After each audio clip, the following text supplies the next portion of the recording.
I'm speaking from observable reality and straight up facts.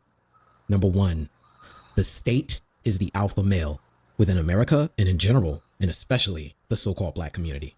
Number two, the beta males are black women and they're operating in that capacity. Number three, that means amongst those men that call themselves black, all you have are sigmas and omegas. That's it. Today we're asking a question that's part sociology, psychology, and Sunday dinner debate.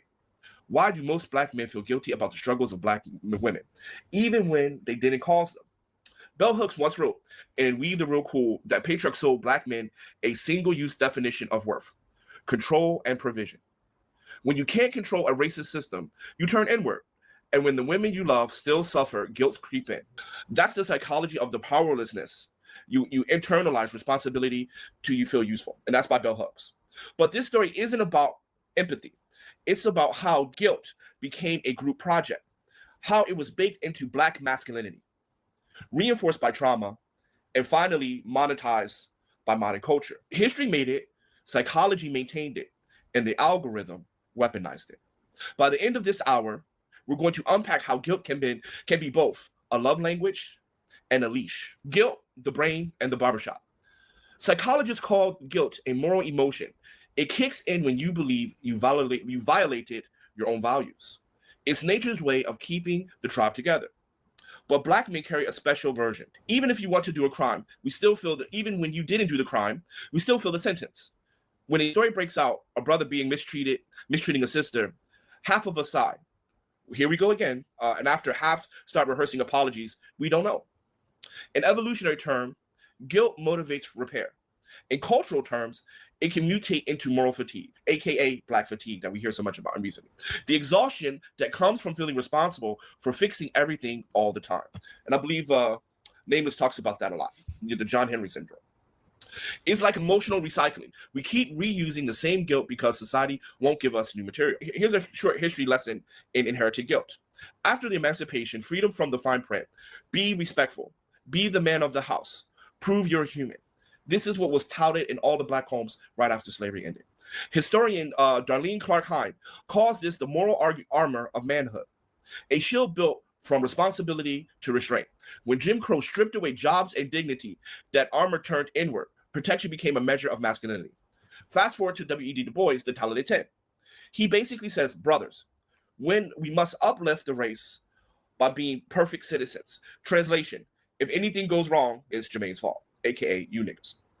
By the civil rights era, the message hardened. Malcolm X told us black women was the most disrespected person in America. Was he right? But by many men internalizing that as if every time she's disrespected, I failed. Every time she has a baby out of wedlock, we failed. That's how social advocacy turns into psychological self-flagellation. How trauma turns into responsibility. Therapists calls this trauma. Absorbing someone else's pain until it feels like it's your own. When a community trauma runs centuries deep, empathy and identity blur. You can't always tell if you're confronting someone's compassion or history. Add fatherlessness, mass incarceration, and constant stereotypes, threat and guilt becomes an emotional tax for the being of visibly black and male. It's not logic, it's conditioning. Our grandparents survived by over-owning responsibility. If I'm the problem, maybe I can fix it. So Grandpappy had us, and the preacher had us to be the first one that talks about how we are the John Henrys of the group. That mindset kept families alive then, but burns men out now. Think of it as generational emotional debt. Our ancestors took out a survival loan, and Sally Mae of the psyche still wants her payment. So the question is, how much do you own? Weaponized compassion and the good guy paradox. Here's the setup for a larger segment. Every social system loves the archetypes, villains, victims, and saviors. When guilt becomes price of admission, some men try to, but by sainthood, they turn empathy into performance. Psychological Carl Jung called this the shadow effect. We repass our dark impulse till they reappear as self-righteousness. That's the psychology root of the reformed bad guy, who suddenly believes that all men are trash except him. He protecting the old shame outward to maintain the new identity. It's repentance cosplay. Well-intentioned, but exhausted. You had the thug out here having multiple babies, slinging rock, things like that. Then come back as a reformed man, talking about we need to do better. That's what promulgates the guilt that we have inside. Brother went from ghosting women to ghostwriting feminist threads. Character development or cognitive dissonance, you decide. But remember this, guilt when mixed with ego turns virtue into vanity. How that protector role became a generational guilt trip we still can't put down. How guilt began. Modern pressures, psychology of responsibility. All right, family. We have taken a scenic route through history, from the cotton field to civil rights, and now we arrived in 21st century where guilt got Wi-Fi. These days, it's not sermons or speeches that feed guilt. It's the scrolling. Every time you open your phone, someone reminds you that you're not doing enough, not loving enough, not healing fast enough, not protecting Black women enough. Social media became a 24-hour church with no pastor and way too many ushers. And the dress code, performative humility, and the soft tone apologies. Every tweet is a courtroom. Every comment section is a confession booth. Black men don't protect Black women because they're not married. Black women don't support Black men. Men are the problem, women are ungrateful. And round we go. The gender war gladiator games sponsored by the algorithm. Here's the part that messes with your head. It's not that the conversations are wrong. It's that they are relentless.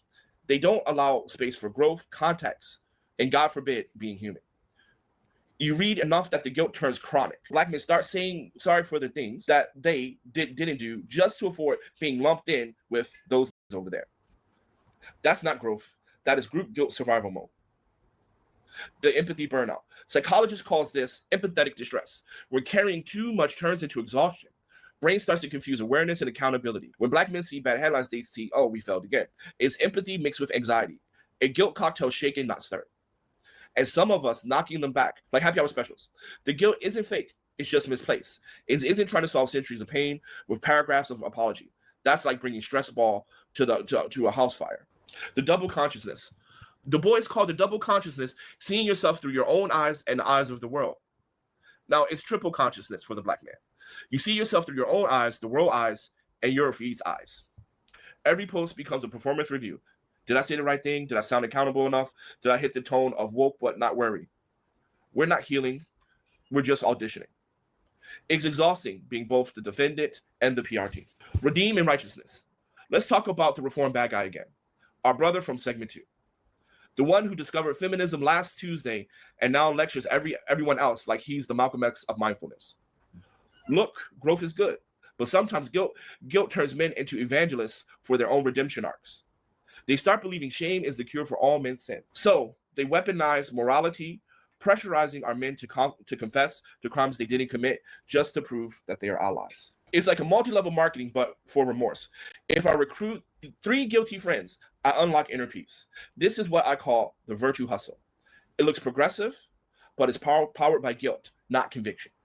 It's what happens when you confess accountability with applause. Now zoom out. Now you got structural racism pressing down, economic stress closing in, and moral guilt spreading sideways. No wonder so many brothers shut down. Silence isn't always apathy, but sometimes it's an emotional triage. You can't keep fixing leaks in a house built over sinkholes. We were raised to protect, to lead, to uplift, but we were never taught to rest. And guilt hates rest. It feeds on emotion. If you're not working, fixing, apologizing, it whispers you're slacking. Here's the reframe of guilt should motivate, reflect, and self-assure. If every act cares from fear to being blamed, it is not love, it's damage control. So the more we act from guilt, the more we recreate the same dynamic we're trying to escape. Control, overcorrection, and collapse. The answer isn't more guilt. It's about inner peace. Culture, media, and the guilt economy. Let's talk about the new gold rush, guilt. Because in 2025, guilt isn't just a feeling, it's a business. Media loves conflicts the way kids love sugar. Men versus women, Black love versus Black Twitter. Outrage keeps the lights on. Every time a gender war clap goes viral, somewhere a producer gets a bonus. Whole YouTube channels now run on fumes of who's the prize. It's less sociology and more soap opera with microphones. If Harriet Tubman had a Twitter account, she would mutter all of us by now. She would muted all of us by now. Well, except for me. I'm the voice of reason. Back in the 1990s, we had Family Matters, Fresh Prince, Living Single. Black love looked complicated but hopeful. Jokes, hugs, and fade to black. Fast forward now, the vibe is different. Instead of Uncle Phil's wisdom, we got the algorithm chaos. Reality TV turned relationships into competitions, and podcasts turned pain into content. Trisha Rose warned us hip-hop wars that Black dysfunction has become cultural spectacle. She wasn't exaggerating. Now we watch ourselves argue like a sport, with comment section keeping the score. The algorithm hustle. The algorithm doesn't care who's right. It just wants you mad. Anger keeps you scrolling. Scrolling keeps you monetized. And the guilt, that's the seasoning. Because guilt makes you click. You click to find out. Congratulations. You just paid an emotional rent on someone else's platform. We've basically turned guilt into Netflix, and everybody's binge watching accountability shows with no new season coming out. Public image, private exhaustion. Black men started performing goodness to escape the feed's firing squad. Every caption, a disclaimer. I love Black women. I'm healing. I'm in therapy. Brother, that's great. But when your growth needs a marketing plan, something's off. Brittany Cooper wrote eloquent rage that society confesses performance with progress. Is she's right? We make the mistake of visibly caring for the work of caring. The guilt cosplay, the I'm not that guy complex. You're trying to prove you're an exception when you never were the culprit. Culture of correction. Even everyday spaces, barbershops, brunches, group chats, we're stuck in correction mode. Some brothers can't relax without explaining something. Some sisters can't vent without bracing for it. Everyone's tired. Everyone's defensive. It's like never-ending couples therapy session where nobody paid the deposit. And when reform bad guys join the chat, it's a mess. Now you have guilt policing issuing citations. Hey, King, you didn't clap hard enough for that Queen's win. It's well-meaning, but it turns solidarity into surveillance. If redemption was a pyramid scheme, some of y'all will be the regional managers by now. Let's not pretend that we're innocent either. Guilt sells because it's entertaining. We tune in for the drama, like Sunday service. We scroll past the 10 healthy couples to comment on the one bad breakup. We don't reward peace, we reward pain. The culture learns to weaponize guilt because guilt keeps us engaged and engagement keeps us exploited. It's the emotional version of fast food. Cheap, tasty, bad for long-term health. Now we trace guilt from slavery to scrolls, from history books to hashtags. So now the question is it why we feel guilty? It's what do we do with it? Because guilt without direction is just an emotional cardio. You sweat a lot, but you don't move. You can't awareness without self-punishment. You can't drop a burden you haven't named. Therapist Delma Bryant says you can't heal what you won't name. Awareness is step one. Over-identifying is the trap. And remember, you're responsible for your own actions, not the entire archive of human pain. Remember, the guilt economy of segment 4, you can unsubscribe. You can mute the outrage. You can curate feed like it's your diet. The algorithm doesn't deserve your spirit. Closing reflection. Here are some takeaways. Guilt isn't our enemy. Unexamined guilt is. We can transform into compassion that fuels action, not apology. Both Black men and Black women are survivors in the same house that history tried to burn down. And maybe it's time to stop arguing. And maybe it's time for Black women to take their own accountability and Black men start to feel free. Black men are not failures. We are the architects of our own destiny. So the next time you run into a reform Pookie, tell that N-word to go away. It goes without saying, shout out to the Raj Report Live for having his wonderful panels every weekday. Here is a simple conversation about how many of us as Black men carry guilt because we're trying to operate in a space where we don't have the authority, but we are told to have the responsibility. And oftentimes it is guys who have not created the children and are the ones who are on the straight and narrow, or the geeky guys that are getting blamed for the current state of things when we're not the ones that are making the majority of the children. With that said, I did not want to make this overly long, so I just wanted to let a pimp named Trump shine on his own. But I want to end this with something that the Political Mandalorian said that I think is apropos to end this video. Because the issue we had wasn't with Jim Crow as a concept. The concept of Jim Crow was separate but equal. Our problem was we weren't getting the equal piece. So I'll tie this all up and just simply say that the overwhelming majority of our problems are coming from men who have been deputized to act in the interest of others. Because overwhelmingly, we've had to operate as independents and agnostically. And that is precisely how we have always made any leverage we've made. And all of this ridiculousness we see with this concept of responsibility is nothing more than liability. And the authority that oversees that contract is the U.S. government in the form of the state, in whatever occupation you want to address that under. We have no responsibility because we have no right. We are not leaders because we do not get submission. If you don't have a right, you don't have responsibility. Everything else is nothing more than a renegotiation of your enslavement. We cannot be patriarchs when we don't have the responsibility or the authority of patriarchs. And oftentimes we're charged with the idea that we are toxic patriarchs because we haven't done certain things for the Black community. But all in all, when you look around the world and you see how patriarchs actually act, they have the ability to assume responsibility. And with that responsibility comes the authority to make sure that things are working a certain way. We've never had that as black men.